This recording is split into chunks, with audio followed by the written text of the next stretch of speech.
इन सब के बीच में एक स्टॉक है जो ठीक ठाक कर रहा है, वो है वेदांता। एक बार लेकर आइए जरा वेदांता। और आज का चार्ट है, लेकिन इसका अगर आप थोड़ा लंबा चार्ट भी देखेंगे, इस स्टॉक ने ठीक ठाक किया। हाँ, ऊपरी इस तरह से सारे स्टॉक गिरे, लेकिन ये फिर भी अपने आप को रीजनेबली इस मार्केट में होल्ड अप करके रखे हुए हैं। तो ऐसे में आज बुल वर्सेस बेयर में हम वेदांता की ही बात कर रहे हैं, और वेदांता पर बुल वर्सेस बेयर के लिए आशीष और नूपुर के पास चलेंगे। और आज आशीष बुल साइड पर हैं, तो आशीष take it away.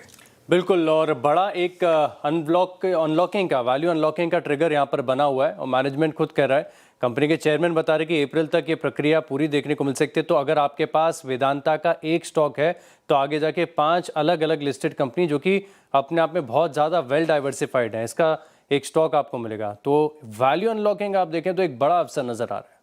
Value unlocking या वैल्यू ट्रैप ये तो सिर्फ समय बताएगा, लेकिन कंपनी डीमर्ज करिए 5 कंपनियां हो जाएगी, लेकिन डेट तो रहने वाला है। करीबन 73,000 करोड़ का डेट है कंपनी के पास। डेट टू इक्विटी की बात करें 2.12 टाइम्स के आसपास है।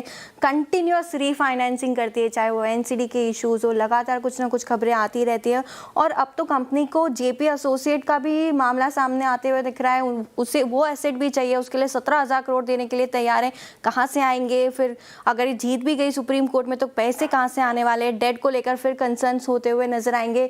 तो ये जो लेवरेज वाली सिचुएशन है ना, ये इन्वेस्टर्स को पसंद नहीं आती। नुपुर, कई बार है ना, प्रमोटर के ऊपर भरोसा करना पड़ता है। अनिल अग्रवाल जी का ट्रैक रिकॉर्ड है, आज का नहीं है, काफी सालों का है। उन्होंने ऐसे बहुत सारे लेवरेज बायआउट किए हैं और कंपनीज खड़ी कर दी। हिंदुस्तान जिंक का क्लासिकल केस है, जब उनकी नेटवर्थ भी उतनी नहीं थी, वेदांता का साइज इतना बड़ा नहीं था। और आज अगर आप देखें तो हिंदुस्तान जिंक का साइज और स्केल कितना बड़ा यहाँ पर देखने को मिल रहा है। डेट जरूर एक कंसर्न है, रीफाइनेंस कर रहे हैं, लेकिन इस चीज़ का भी ध्यान रखिए कि रेटिंग एजेंसीज लगातार इनकी जो डेट की रेटिंग्स है, इससे अपग्रेड करती जा रही हैं। जब भी मार्केट में डेट लेने जाते हैं, इन्हें तो बड़ी आसानी से डेट मिल जाता है। लेकिन कैपिटल एलोकेशन की बात करें तो एक कंसर्न यहाँ पे हमेशा बना हुआ ही रहता है। सब्सिडी का कैश उनकी पेरेंट कंपनी के डेट के लिए, सर्विस के लिए यूज किया जाता है। होल्डिंग लेवल पर भी देखें तो फाइनेंशियल स्ट्रेस बने हुए, डिविडेंड पे आउट रेशियो 100% से ज्यादा का है।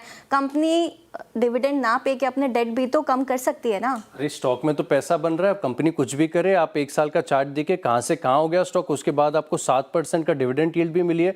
इससे बढ़िया स्टॉक क्या हो सकता है? मोस्ट ऑफ द केसेस में हम देखते हैं कि अगर कंपनी डिविडेंड दे देती है तो स्टॉक नहीं चलता है। सिर्फ FY26 में 34 रुपए प्रति शेयर का डिविडेंड दिया है। 2020 से लेके अब तक अगर आप देखें तो स्टॉक ने इतने मैसिव डिविडेंड दिए, और उसके साथ में कैपिटल अप्रिसिएशन भी है। बढ़िया स्टॉक है। सिक्लिकल बिजनेस है आशीष, आज इसका समय है, क्योंकि इतने सारे कंसर्न है, वॉर चल रहा है, एल्यूमिनियम के प्राइसेस बढ़ रहे, तो एक पॉजिटिव अप ट्रेंड यहाँ पे स्टॉक के लिए लिखा है। लेकिन जैसे ही ये रिवर्स होगा तो डाउन साइड भी आपको इक्वली दिखेगी। जितने रिटर्न 1 साल में दिए थे, उसके डबल भी हो सकते हैं। इनफैक्ट कमोडिटी का तो कारोबार आपको पता ही है, 4 साल चलता है, 4 साल नहीं चलता है, 7 साल चलता है, 7 साल नहीं चलता है।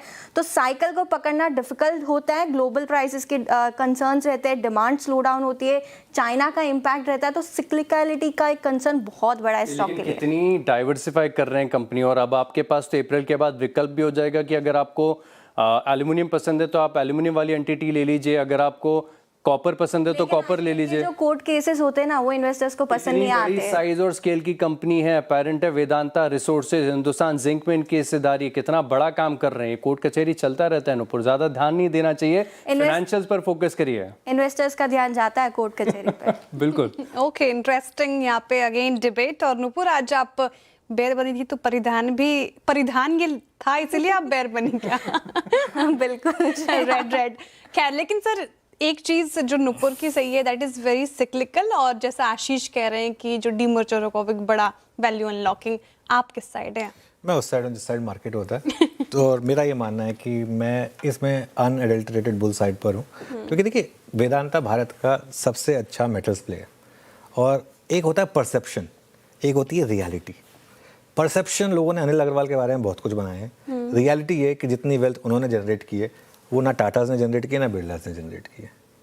हम जब भी बात करते हैं ना लाइफ टाइम अचीवमेंट की या इन सब चीज़ों की, एक सब बिजनेस में जब भी बात होती है, अवार्ड्स की जब भी बात होती है, हम या तो टाटाज की बात करते हैं या बिरलास की बात करते हैं। अनिल अग्रवाल की कोई बात नहीं करता। First generation entrepreneur, scrap dealer थे एक, बिहार से आए, स्क्रैप में काम किया, उन्होंने देखा कि यहाँ से पैसा बन सकता है। इनफैक्ट अगर आप कहें तो अनिल अग्रवाल की story is very similar to Dhirubhai Ambani की स्टोरी। एक तरीके से अगर आप देखें तो फर्स्ट जनरेशन एंटरप्रेन्योर जिन्होंने सब कुछ अपने दम पर किया, और ऐसे सेक्टर में किया जहाँ पर कंपटीशन बहुत था, ऐसे सेक्टर में किया जहाँ रेगुलेशन बहुत थी। हाँ, ये ज़रूर है कि उनके भी फेजेस आए हैं जिसमें बीच बीच में वो कोविड का टाइम था, 100 रुपये 92 रुपीज़ के करीब का ऑफर था उनका वेदांता को डिलिस्ट कराने का, 87 रुपीज़ मार्केट का रेट आ गया था। ऐसी एनालिसिस में जब प्रमोटर सामने से आपको 92 देने को तैयार है, तब भी 87 में था, वहाँ से 200 रुपये डिविडेंड दे चुका है और 6 गुना स्टॉक हो चुका है। 100 रुपये वाला 650 हो गया और 200 रुपये डिविडेंड दे दिया, 200 या 250 रुपये जितना मर्जी मिला के, तो 9 या 10 गुना हो गया। लंबा लॉन्ग टर्म का चार्ट उठा के देख लीजिए वेदांता का, हर टाइम फ्रेम पे इसने आउट परफॉर्म किया है। ये हाँ, सिक्लिकल स्टॉक्स होते हैं तो करेक्शन भी इसमें ब्रूटल आती है, लेकिन इसमें नॉर्मली बहुत ज़्यादा वेल्थ बनी है। और मैं कहूँगा कि इवन मेटल्स छोड़ दीजिए, अदर निफ्टी कंपनियों के मुकाबले भी इसने अच्छा पैसा बना के दिया है, तो मैं इसमें बोलूँगा। हाँ, इसमें ये डिबेट हो सकती है कि इस समय आप बुल बनना चाहते हैं या नहीं बनना चाहते हैं, ये टाइमिंग करना चाहते हैं आप या नहीं करना चाहते हैं। लेकिन अगर मैं मार्केट की हिस्ट्री देखूँ, चाहे 20 साल की हो, चाहे 10 साल की हो, चाहे 5 साल की हो, मुझे इसमें कोई डाउट नहीं है कि इन्होंने बहुत पैसा जनरेट करके दिया, एंड आई होप कि आगे भी करते रहें। आशीष नुपुर, बहुत बहुत शुक्रिया आज हमारे साथ ये जुड़ने के लिए और इस शानदार बुल वर्सेस बेयर डिबेट के लिए।